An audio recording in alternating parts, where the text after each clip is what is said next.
उठी सुती मालिया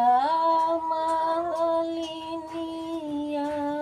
जगावै पिचवा दुलहे राम कवन जरूरत तोरे पर भैया दुलहे आया बड़े रे बीनू सर बेला चमेला दुलहे की अड़ाउल के फूलवा की तो आई मऊरे के बा नहीं हम लेबै मालिनी बेला चमेला नहीं लेबै अड़ाउल के फूल मऊर जरूरत हमारे पर रे मालिनिया आए बड़े रे बीनू सर मऊर में गाछू मालिनी रई से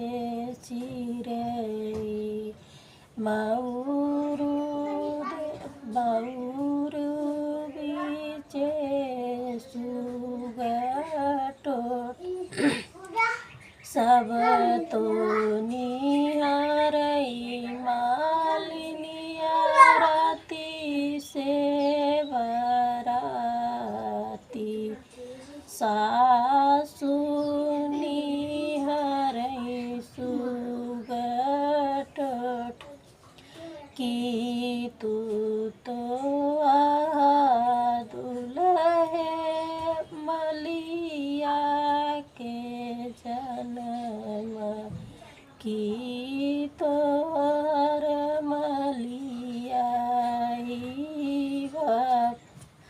नहीं हम यही सासु मलिया के जन्म नहीं लगई मली हमर बाप एक रात